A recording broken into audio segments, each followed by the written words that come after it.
নিত্য প্রয়োজনীয় ওষুধ তারিখ পেরিয়ে যাচ্ছে বলে ফেলে দিচ্ছেন। জানেন এই ওষুধ দিয়েই তৈরি হচ্ছে যা জিনিস দেখলে রীতিমতো চমকে উঠবেন। ফেলে দেওয়া প্যারাসিটামল অথবা অন্যান্য ওষুধ দিয়ে বীরভূমের রামপুরহাটের প্রসেনজিৎ মণ্ডল তৈরি করছেন বিভিন্ন মাইক্রো আর্ট।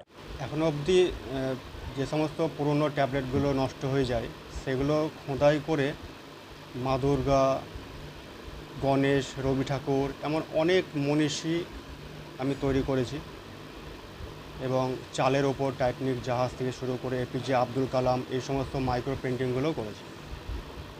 এমনকি তিনি মাইক্রো আর্ট শিল্পী হিসাবে ইন্টারন্যাশনাল হিউম্যান ওয়ার্ল্ড রেকর্ডের নাম তুলেছেন রামপুরহাটের এই শিল্পী।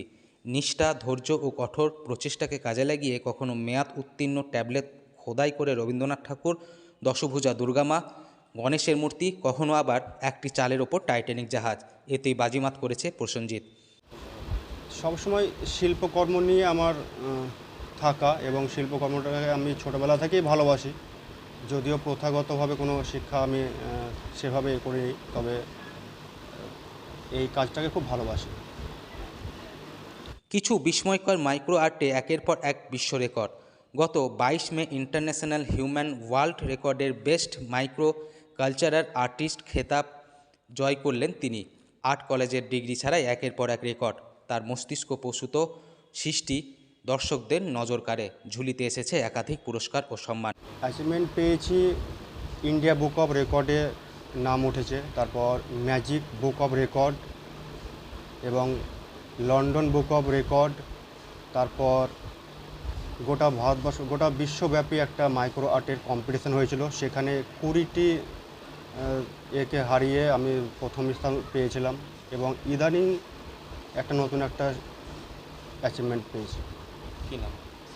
সেটা হচ্ছে ইন্টারন্যাশনাল হিউম্যান ওয়ার্ল্ড রেকর্ড। বীরভূমের রামপুরহাট থানার প্রত্যন্ত বাধা গ্রামের সেই শিল্পী প্রসেনজিৎ মণ্ডলের তৈরি ক্ষুদ্রাতীত ক্ষুদ্র শিল্পকর্ম 2023 সালে সারা ভারত প্রতিযোগিতায় প্রথম স্থান অধিকার করে। মাত্র 1.4 সেন্টিমিটার মেয়াদ পেরোনো প্যারাসিটামল ট্যাবলেটে সূক্ষ্মভাবে খোদাই করে মহিষাসুর মর্দিনী দুর্গা তৈরি করেছিলেন 32 বছর বয়স্ক প্রসেনজিৎ। আগামী দিনে এই সূক্ষ্ম কাজটাকে নিয়ে অনেক কিছু করার ইচ্ছে আছে। আরও উন্নত মানের নতুন নতুন কাজ মানুষকে আমি সেটা উপহার দিতে চাই, এই ইচ্ছেটাই আছে।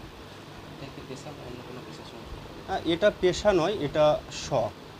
কাজের ফাঁকে যেটা সময়গুলো পাই রাত জেগে, এই কাজটা আমি শখের উপরেই করি।